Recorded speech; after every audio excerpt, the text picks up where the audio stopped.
नमस्कार दोस्तों, जब भी पहाड़ों की बात आती है तो हिमालय का ख्याल दिमाग में सबसे पहले आता है। लेकिन अरावली की पहाड़ियाँ हिमालय से भी पुरानी हैं। सोचिए, अगर आज से 50 साल बाद कोई बच्चा पूछे कि अरावली की पहाड़ियाँ क्या होती थी और उसका जवाब सिर्फ किताबों में मिले, तो हम क्या कहें? क्योंकि जो चीज़ बम से नहीं टूटी, अर्थक्वेक से नहीं मिटी, उसे हमने अपने आप धीरे धीरे करके ख़त्म कर दिया। आज की ये डॉक्यूमेंट्री वीडियो किसी पार्टी के खिलाफ नहीं है, किसी स्टेट के खिलाफ नहीं है, बल्कि सिस्टम की खामोशी पर सवाल है। लगभग 1500 किलोमीटर लंबी ये पहाड़ियाँ भारत को डिजर्ट बनने से रोकती हैं। अगर अरावली की पहाड़ियाँ नहीं होती तो तिहाड़ का रेगिस्तान सिर्फ राजस्थान तक सीमित नहीं होता। पहाड़ियाँ एक नेचुरल वाल हैं जो कि रेगिस्तान को रोक कर खड़ी हुई है। अरावली का काम सिर्फ पत्थर बनाना नहीं है।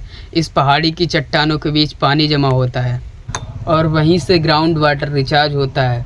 इसीलिए पहले दिल्ली, हरियाणा और राजस्थान के कई एरियाज में पानी पाया जाता था। लेकिन जब पहाड़ी कटती है तो पानी रुकता नहीं, बह जाता है और फिर बाद में हम कहते हैं कि पानी कहाँ चला गया बे। अरावली का एक्सप्लॉयटेशन कोई नई बात नहीं है। ब्रिटिश टाइम में रेलवेज के लिए पत्थर चाहिए था, तब पहली बार अरावली को रिसोर्स की तरह देखा गया, नेचर्स की तरह नहीं। हमारे हिसाब से आज़ादी के बाद तो ये माइनिंग रुकनी चाहिए थी, लेकिन डिमांड बढ़ती गई, शहर बढ़ने लगे, रोड्स चाहिए थे, सीमेंट चाहिए था और अरावली बस सप्लाई बनकर रह जाएगी। अब यहाँ एक बहुत इंपॉर्टेंट बात समझिए, अरावली की 100 मीटर हाइट से कम वाली पहाड़ियों पर माइनिंग आसान है क्योंकि कानून यहाँ सबसे ज़्यादा कंफ्यूज है।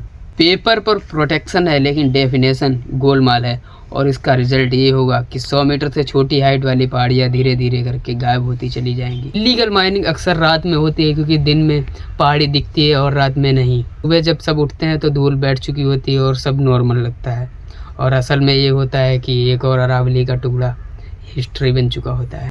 यहाँ पर कोई भी ये नहीं कह रहा कि डेवलपमेंट गलत है।